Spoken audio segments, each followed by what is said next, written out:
Haleluya, haleluya, haleluya. Shalom alaikum bishem hamasyah. Salam Aki. Aku kabarkan Injil keselamatan. Aki, aku kabarkan Injil keselamatan.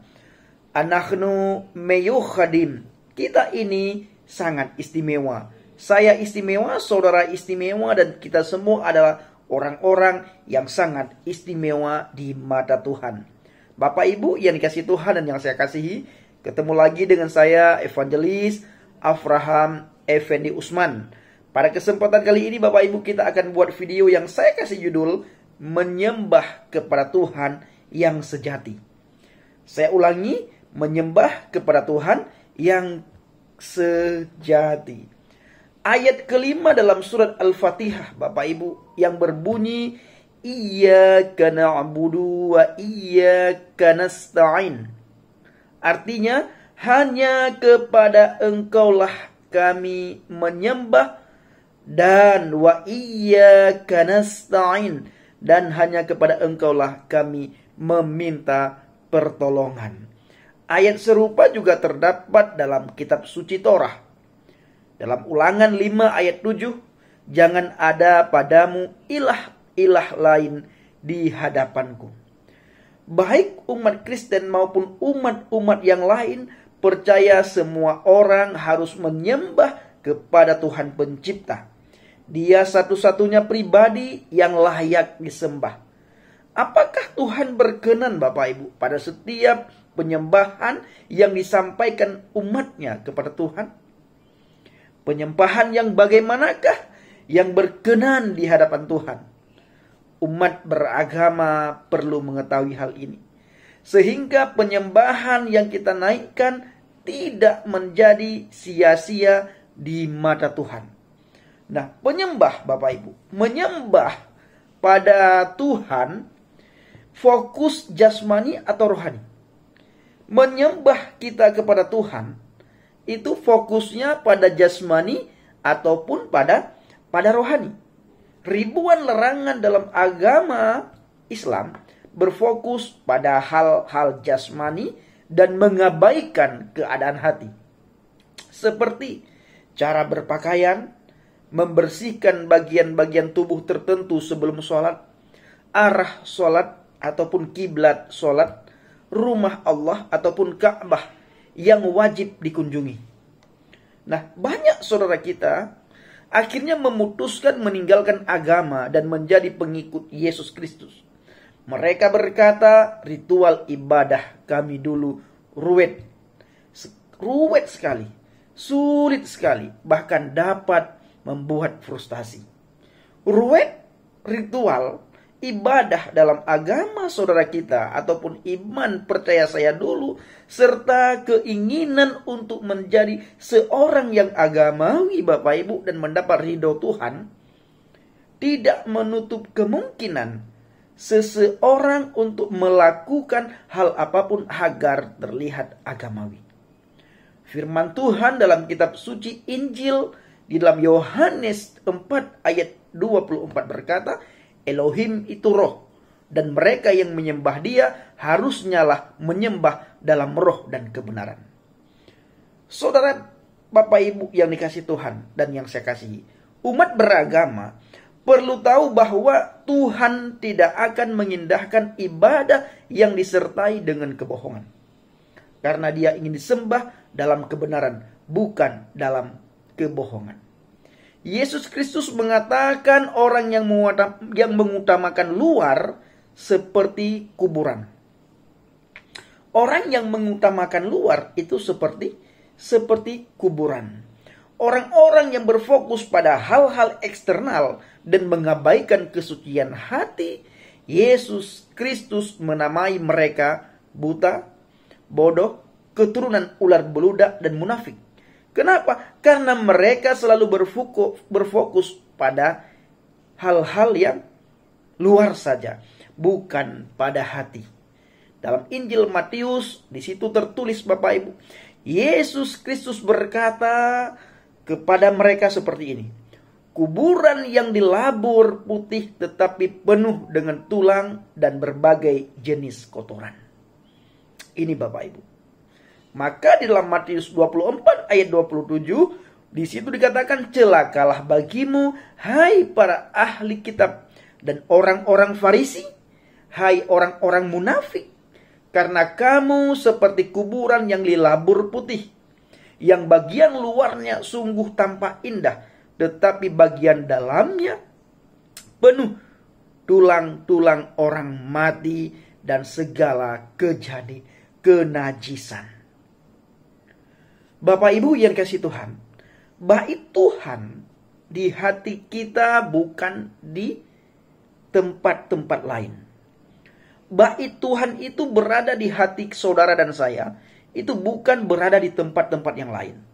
Tidak berada di Yerusalem, tidak berada di Jordania, atau tidak berada di Mesir. Alkitab mengajarkan Tuhan tidak mempunyai rumah di dunia ini. Kenapa? Karena langit adalah tahtanya Tuhan dan bumi adalah tumpukan kakinya Tuhan. Di mana tertulis dalam Kisah Para Rasul 7 ayat 48 sampai 50. Sehingga Bapak Ibu yang kasih Tuhan, menyembah pada Tuhan dapat dilakukan di mana saja. Di mana kita berdoa, di situ ada Tuhan. Bila 2-3 orang berkumpul dalam namaku, di situ aku hadir. Bahkan sendiri kita lagi berdoa, memuji, memuliakan Tuhan, Tuhan di situ hadir. Kenapa? Di saat kita memuji Dia, menyembah Dia, Bapak Ibu, Tuhan bertahta di atas puji-pujian kita. Maka dari itu Bapak Ibu, sehingga menyembah pada Tuhan dapat dilakukan di mana saja. Kenapa? Karena di mana kita berada, ya, di mana kita berdoa, di mana kita berada dan di mana kita berdoa, di situ hadirnya Tuhan. Di situ ada Tuhan.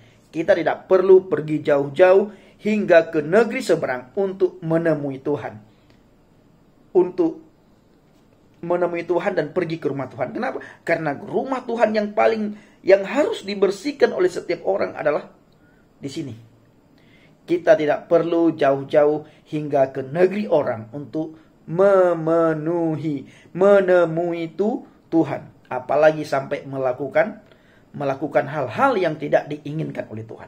Yang lebih baik atau yang lebih indah, Roh Tuhan ingin bertempat tinggal di dalam diri setiap orang, di dalam hati setiap orang yang menerima Yesus Kristus sebagai Tuhan dan Juru Selamat. Dalam 1 Korintus 6 ayat 19, atau tidak tahukah kamu Bapak, atau tidak tahukah kamu, di situ tertulis bahwa tubuh kamu adalah tempat suci bagi Roh Kudus yang ada di dalam kamu. Nah, yang kamu peroleh dari Elohim, dan kamu bukanlah milik kamu sendiri. 1 Korintus 6 ayat 19. Tubuh kita Bapak Ibu dapat menjadi rumah Tuhan. Tubuh kita dapat menjadi rumah Tuhan, tubuh kita dapat menjadi roh Tuhan bila hati kita sudah dibersihkan. Siapa yang membersihkan? Dibersihkan oleh Yesus Kristus. Maka terima Dia sebagai Tuhan dan Juru Selamat. Yesus Kristus berfirman, di mana dalam Injil Yohanes 3 ayat 5 saya akan bacakan, sesungguh-sungguhnya aku berkata kepadamu, sesungguh-sungguhnya aku berkata kepadamu, jika seseorang tidak dilahirkan dari air dan roh, dia tidak dapat masuk ke dalam kerajaan surga. Bapak Ibu yang dikasihi Tuhan, tadi saya katakan di awal-awal Bapak Ibu, bahwa iman percaya saya dulu itu begitu ruwet. Bagaimana ruwetnya? Terlalu memperhatikan hal-hal jasmani. Contoh, ketika saya berwudu untuk melakukan sholat, apabila keluar kentut, wudunya sah, wudunya tidak sah.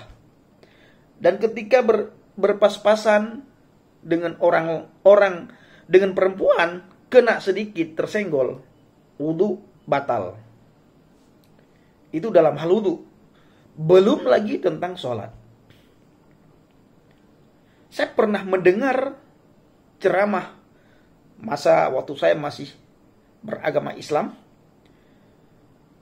banyak penceramah mengatakan sulit sekali bagi kita untuk tawaduk, untuk benar-benar fokus ketika kita sholat. Sulit sekali bagi kita untuk mengalami kekhusyukan di dalam sholat. Nah, apabila sholat tidak khusyuk, maka sholat tidak sah. Apabila sholat tidak khusyuk, maka sholat tidak sah. Bahkan Bapak Ibu, saya dulu ketika melakukan sholat, saya hafal ayat sembahyang, tetapi saya tidak tahu apa yang saya hafalkan. Artinya makna yang saya hafalkan saya tidak tahu. Saya juga sempat bertanya kepada teman-teman saya yang lain, kamu tahu nggak apa yang kamu bacakan? Tidak tahu. Lalu apa yang kita bacakan? Ya, kita hanya hafal. Nah, biarlah kiranya Allah mau menerima sholat kita. Hanya itu jawaban teman saya. Saya bertanya dengan teman yang lain juga, begitu juga. Jawabannya sama. Banyak yang tidak tahu. Hanya pintar hafal, tapi tidak tahu arti yang dihafalkan. Kalau tidak percaya Bapak Ibu, bila ada teman Bapak Ibu yang saudara kita dari Islam, tanyakan selesai dia sholat.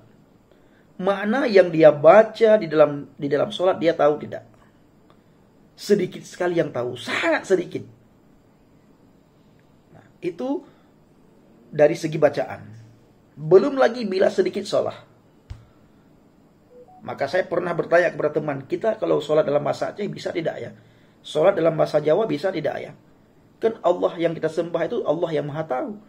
Bukan saja tahu dan memahami serta mengerti bahasa Arab. Semua bahasa pun Allah tahu. Bahkan bahasa bisu pun Allah tahu. Tapi kenapa kita harus sholat dalam bahasa Arab? Adakah perintah harus sholat dalam bahasa Arab dalam Al-Quran? Itu pernah saya bertanya kepada teman saya. Teman saya juga tidak bisa jawab Bapak Ibu. Karena sama dengan saya. Begitu juga saya bertanya dengan teman-teman yang lain. Maka boleh Bapak Ibu bertanya kepada teman saudara, teman Bapak Ibu. Apa yang kamu bacakan, kamu tahu tidak artinya? Nah, Bapak Ibu yang dikasihi Tuhan, kiranya video singkat ini bisa menjadi berkat bagi saudara dan saya. Dan bagikan video ini agar menjadi berkat bagi banyak orang. Terima kasih. Shalom alaikum bishim hamasiyah. Salam Aki. Aku kabarkan Injil keselamatan. Haleluya. Amin.